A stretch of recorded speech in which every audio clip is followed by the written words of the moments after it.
आपका स्वागत है आपके अपने YouTube चैनल स्टडी साइकोलॉजी में। मैं त्रिलोकी कुमार आपके लिए लेकर आया एक नया सेशन जिसमें हमने पिछले सेशन में देखा था मैग्नेटिज्म में मैग्नेटिक जो मटेरियल होते हैं उनका क्लासिफिकेशन हमने देखा था। पैरामैग्नेटिक मटेरियल कैसे होते हैं, डाईमैग्नेटिक मटेरियल कैसे होते हैं, फेरोमैग्नेटिक मटेरियल कैसे हैं, उनके बारे में डिटेल में डिस्कशन किया था। उनके एग्जाम्पल देखे थे हमने कि कैसे एग्जाम्पल होते हैं और किस तरह से उनके ऊपर क्वेश्चन जो आते हैं पूछे जाते हैं।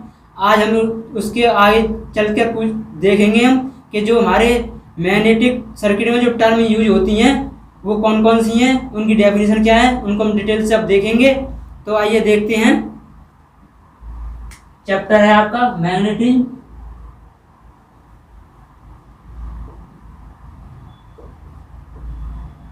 चुंबकत्व।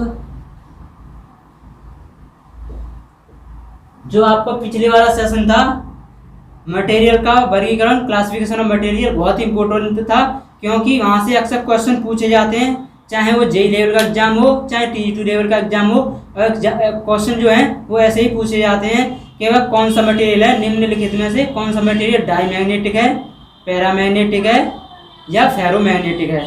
तो आपको ये याद रखना अच्छे से अच्छा रहेगा। तो आज का है मैग्नेटिक टर्म।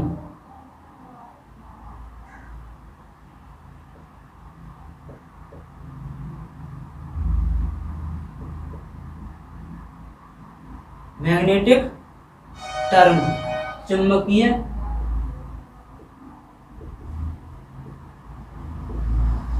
यानी जो चुंबकीय मैग्नेटिक सर्किट में जो यूज होती हैं हमारे स्टेप पद जो टर्म वो टर्मोलॉजी वो क्या क्या हैं वो हम देखेंगे। तो सबसे पहले हम देखेंगे पहला है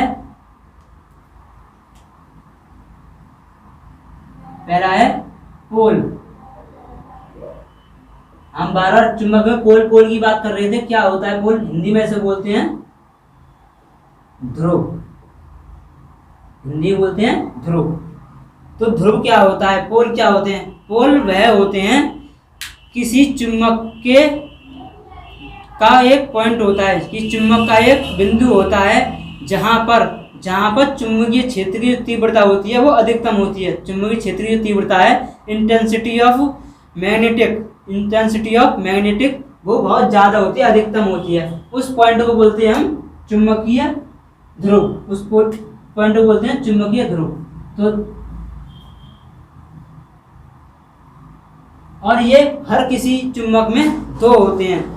हर किसी चुंबक में दो पोल होते हैं। एक होता है नॉर्थ, एक होता है south.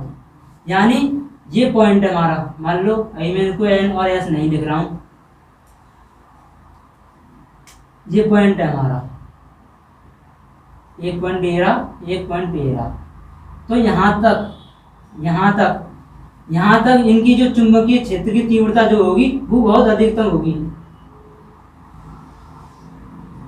Maximum magnetic field intensity यानी चुंबकीय क्षेत्र की तीव्रता। चुंबकीय क्षेत्र की तीव्रता मतलब है कि कितनी तेज अपनी ओर किसी वस्तु को, मैग्नेटिक वस्तु को अट्रैक्ट कर रहा है या रिपल कर रहा है। अट्रैक्ट कर रहा है मतलब अपनी ओर खींच रहा है, रिपल कर रहा है मतलब अपनी ओर से वापस दूर फेंक रहा है। तो कितनी तेज, तो उसको बोलते हैं हम पोल। उसको बोलते हैं पोल। तो ये पोल होते हैं एक एन और एक एस। तो पोल कितने होते हैं? एन। नॉर्थ पोल यानी उत्तरी ध्रुव, हिंदी में उत्तरी ध्रुव बोलते हैं। और होता है एस, इसे बोलते हैं साउथ, हिंदी में बोलते हैं दक्षिणी ध्रुव। दक्षिणी ध्रुव क्योंकि यहाँ की जो इंटेंसिटी है अधिकतम है। कैसे अधिकतम है? अगर किसी लोहे कण को, किसी मैग्नेटिक कण को हम इसके पास ले आए तो यहाँ पे आकर वो चिपक जाएगा, यहाँ पर आकर वो अट्रैक्ट होगा, यानी यहाँ पर जो इंटेंसिटी है वो कुछ ज़्यादा होगी, यहाँ पर जो इंटेंसिटी है वो यहाँ पर ज़्यादा होगी और बीच में थोड़ी कम होती है, इसलिए ये पोल होती हैं, इनकी इंटेंसिटी थोड़ी ज़्यादा होती है पोल की। आपको समझ में आया होगा। ध्रुव यानी किसी चुंबक का वह बिंदु, किसी चुंबक का, इसी परिभाषा एक बार समझ लीजिए, किसी चुंबक का वह बिंदु जहां पर चुंबकीय क्षेत्र की तीव्रता मैक्सिमम होती है, यानी मैग्नेटिक फील्ड इंटेंसिटी मैक्सिमम होती है, वो पोल होते हैं। आगे बात करते हैं, दूसरी है चुंबकीय अक्ष। चुंबकीय अक्ष या मैग्नेटिक एक्सिस, मैग्नेटिक एक्सिस या चुंबकीय अक्ष क्या होती है? मैग्नेटिक एक्सिस या चुंबकीय अक्ष, ये हमारी एक कोई चुंबक है एन और एस, एन एस इसके पोल है, यानी चुंबकीय अक्ष वह होती है जो वह काल्पनिक रेखा होती है जो चुंबक में उसके एन पोल और एस पोल को आपस में मिलाए, यानी मैग्नेटिक एक्सिस वह एक इमेजिनेशन वाली यानी काल्पनिक रेखा होती है जो उत्तरी ध्रुव यानी नॉर्थ पोल, दक्षिण ध्रुव यानी साउथ पोल को आपस में मिला दे, उस लाइन को बोलते हैं हम चुंबकीय अक्ष, उस लाइन को बोलते हैं हम चुंबकीय अक्ष। तो ये हो गई magnetic axis,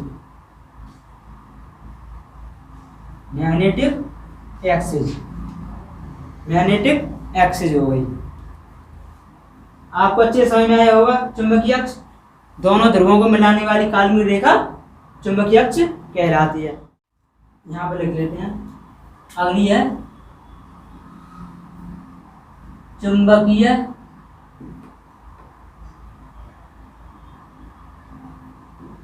magnetic neutral axis, magnetic neutral axis यानी चुंबकीय उदासीन अक्ष। चुंबकीय उदासीन अक्ष क्या होती है? चुंबकीय उदासीन अक्ष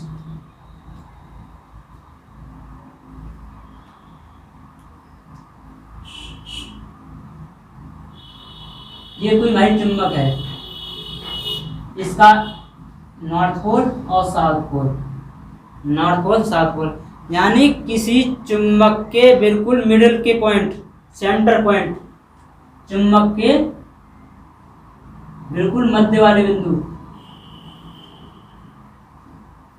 सेंटर पॉइंट ऑफ मैग्नेट, यहां से खींची गई एक ऐसी काल्पनिक रेखा यानी इमेजिनेशन वाली लाइन जो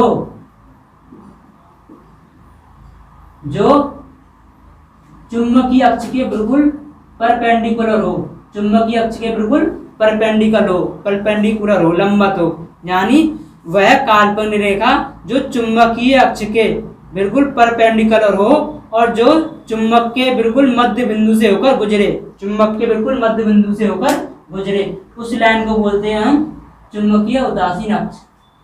चुंबकीय उदासीन अक्ष, इसको शॉर्ट में बोल देते हैं हम क्या? MNA।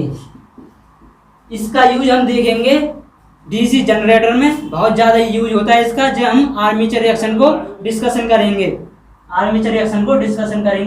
हम इसका और ज़्यादा डिटेल में डिस्कशन करेंगे क्या होती है MNA। आशा करता हूँ आपके समझ में आया होगा MNA चुंबकीय उदासीन अक्ष। आगे चलते हैं हम। अगली है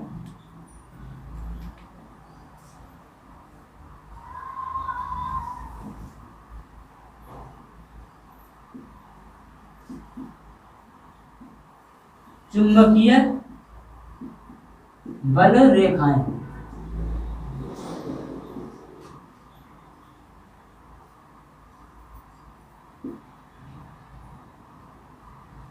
चुंबकीय बल रेखाएं। मैग्नेटिक इंग्लिश में बोलते हैं मैग्नेटिक फोर्स लाइंस।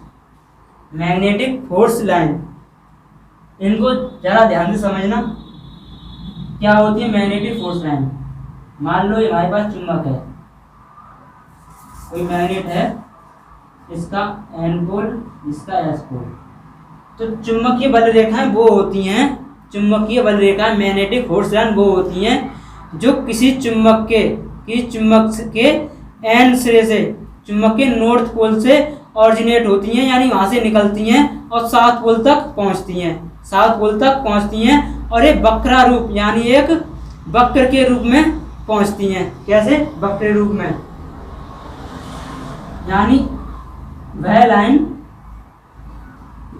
जो एन पोल से ऑरिजिनेट होती हैं, एन पोल से ऑरिजिनेट होती हैं और साउथ पोल में पहुंचती हैं एक कर्व के रूप में, एक कर्व यानी वक्र के रूप में। तो ये होगी हमारी चुंबकीय बल रेखाएं, magnetic force line, magnetic force line.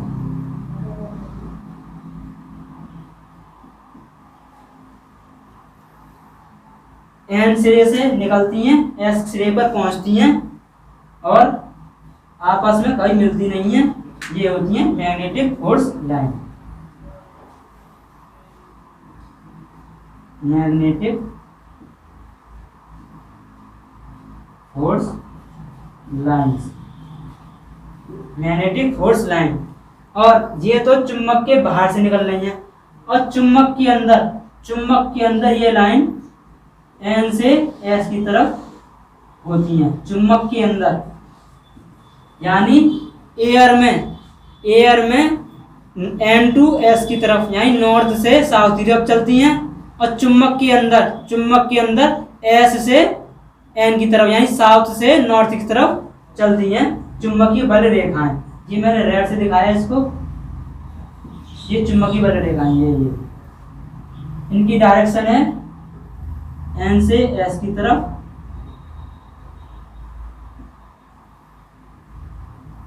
N से एस की तरफ।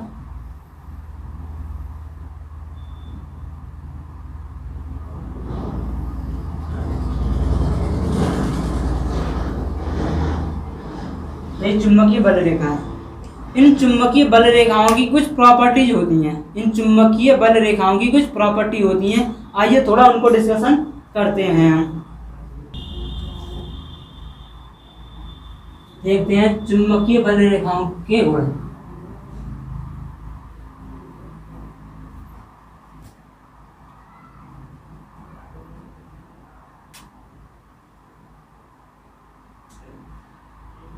प्रॉपर्टीज ऑफ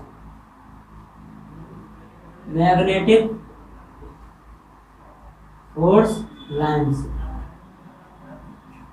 चुंबकीय बल रेखाओं की गुण। चुंबकीय बल रेखाओं के गुण क्या होते हैं? नंबर 1, पहला गुण क्या होता है? ये हमेशा एक वक्र के आकार में चलती हैं, ऑलवेज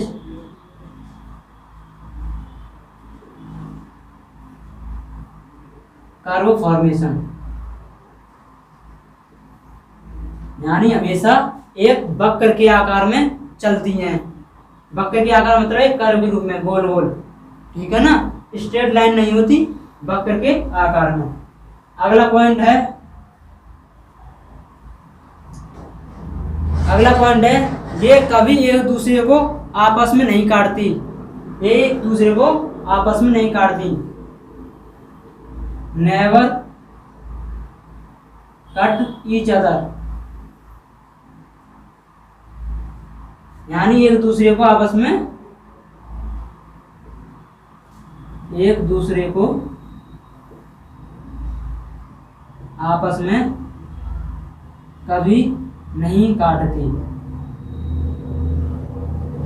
ये इसके गुण होते हैं। ये चुंबकीय बल रेखाओं के गुण होते हैं, हमेशा वक्र के रूप में चलती हैं, एक दूसरे को कभी आपस में काटती नहीं है।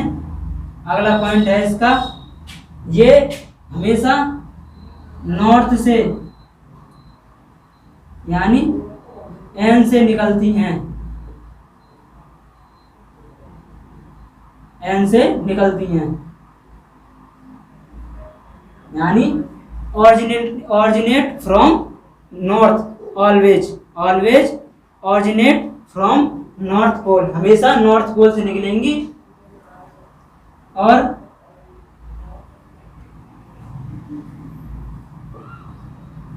साउथ पोल पर समाप्त होती हैं। एंड होता है इनका साउथ पोल पर, क्या होता है, एंड होता है साउथ पोल पर। समझ में आया वो, एंड से निकलती हैं और साउथ पर चलती हैं। नंबर 4 है, जहां पर चुंबकीय क्षेत्र की तीव्रता शून्य होगी, जहां पर चुंबकीय क्षेत्र की तीव्रता यानी मैग्नेटिक फील्ड इंटेंसिटी 0 होगी, वहां पर चुंबकीय बल रेखाएं उत्पन्न नहीं होंगी, वहां पर चुंबकीय बल रेखाएं नहीं होंगी, वहां पर चुंबकीय बल रेखाएं नहीं होंगी। आपको समझ में आया चौथा पॉइंट?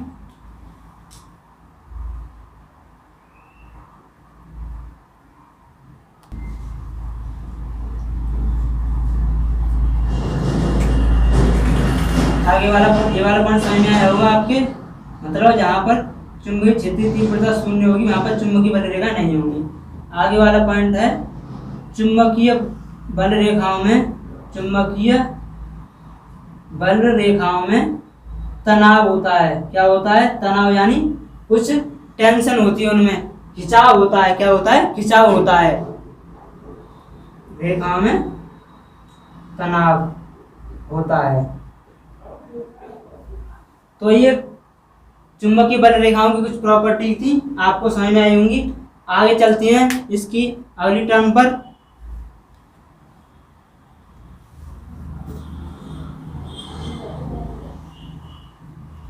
अगला है चुंबकीय फ्लक्स। चुंबकीय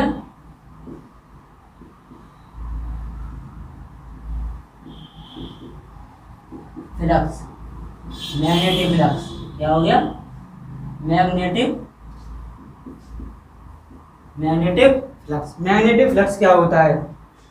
मैग्नेटिक फ्लक्स जो हमारी चुंबकीय बल रेखा होती हैं, जो हमारी चुंबकीय बल रेखाओं की हैं, उनकी टोटल नंबर ऑफ, यानी टोटल नंबर ऑफ चुंबकीय बल रेखा, मैग्नेटिक फोर्स लाइन की जो संख्या होती है, उनके जो टोटल होती हैं, उसी को हम चुंबकीय फ्लक्स बोल देते हैं। यानी चुंबकीय बल रेखाओं कुल संख्या जो होती है उसे बोलते हैं हम चुंबकीय फ्लक्स। क्या होती है? चुंबकीय फ्लक्स। इसे प्रदर्शित करते हैं हम फाई से डिनोट करते हैं हम चुंबकीय फ्लक्स को। मात्रक होता है इसका वेबर,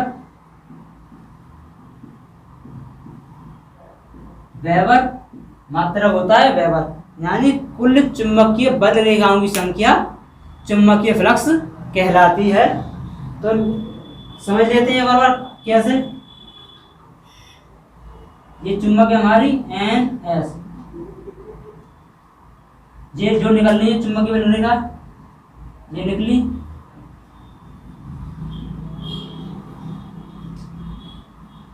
इनकी जो टोटल संख्या होगी, इनकी जो टोटल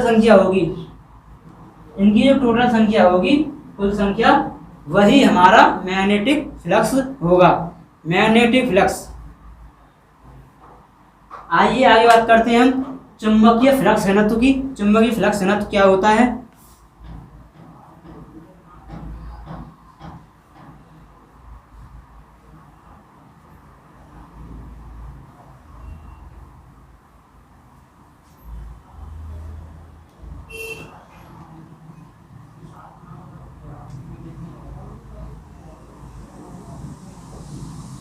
चुंबकीय फ्लक्स घनत्व, चुंबकीय फ्लक्स घनत्व, magnetic flux density, magnetic flux density. Magnetic flux density क्या होती है? यानी किसी एकांक क्षेत्रफल से, किसी एकांक यानी यूनिट एरिया से जितनी हमारी चुंबकीय बल रेखाएं पास हो रही हैं, यानी मैग्नेटिक फ्लक्स पास हो रहा है, उसको बोलते हैं हम चुंबकीय फ्लक्स घनत्व, यानी मैग्नेटिक फील्ड डेंसिटी। मान लो कोई हमारा इतना ही एरिया है, इसका एरिया ए है, यहाँ से जितनी भी हमारी फ्लक्स लाइन पास होंगी इस एरिया से, इस पूरे एरिया से जितनी भी हमारी फ्लक्स लाइन पास होंगी उसको बोलेंगे हम magnetic flux density, magnetic flux density. तो इसे प्रदर्शित करते हैं हम कैपिटल बी से, कैपिटल बी से, कैपिटल बी से प्रदर्शित करते हैं। मात्रक होता है इसका कैपिटल बी, इसका फार्मूला लिख लेते हैं पाई अपॉन ए, पाई अपॉन ए। यानी मान लो ए बराबर हमारा 1 मीटर स्क्वायर है, 1 मीटर स्क्वायर, तब क्या होगा? बी बराबर होगा पाई अपॉन ए, यानी बी बराबर हो जाएगा पाई, यानी वह फ्लक्स, वह चुंबकीय फ्लक्स, वह मैग्नेटिक फ्लक्स जो किसी एकांक क्षेत्रफल से पास हो रहा है, किसी यूनिट एरिया से पास हो रहा है, वो हमारा चुंबकीय फ्लक्स घनत्व होगा। वह फ्लक्स, वह मैग्नेटिक फ्लक्स जो यूनिट एरिया से पास हो रहा है। तो इसका मात्रक हो जाएगा, मात्रक यहां से निकालते हैं,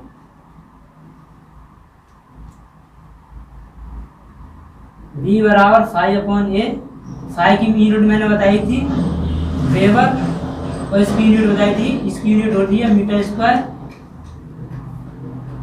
तो क्या होगी इसकी यूनिट? इसकी यूनिट होगी वेबर प्रति मीटर स्क्वायर, या इसको हम बोलते हैं टेस्ला। क्या बोलते हैं? टेस्ला। इसकी यूनिट बहुत इंपॉर्टेंट है, TE2 लेवल के एग्जाम में अक्सर पूछ ली जाती है कि चुंबकीय फ्लक्स घनत्व की यूनिट क्या होती है? तो ये होती है, ये भी होती है चुंबकीय फ्लक्स घनत्व की यूनिट। और 1 वेबर बराबर होता है, यहाँ पर लिख देते हैं, 1 वेबर बराबर होता है 10 की पावर 8 मैक्सवेल, मैक्सवेल, मैक्सवेल। तो इसको याद रखना आप, अक्सर एग्जाम में पूछ लिया जाता है कि 1 वेबर क्या बराबर क्या होता है? 1 वेबर बराबर होता है 10 की पावर 8 मैक्सवेल, ठीक है ना। तो आपकी ये चुंबक जो मैग्नेटिज्म के जो रिलेटेड जो टर्म थी वो आपकी कंप्लीट हुई। अगले सेशन हम देखेंगे कुछ मैग्नेटिक सर्किट के बारे में, उसमें क्या क्या होता है, कैसे उसमें टर्मों का यूज करेंगे। तो अगर आपको सेशन पसंद आया तो सेशन को लाइक करें, ज़्यादा से ज़्यादा शेयर करें, और आप चैनल पर नए हैं तो चैनल को सब्सक्राइब करना ना भूलें। थैंक यू, धन्यवाद।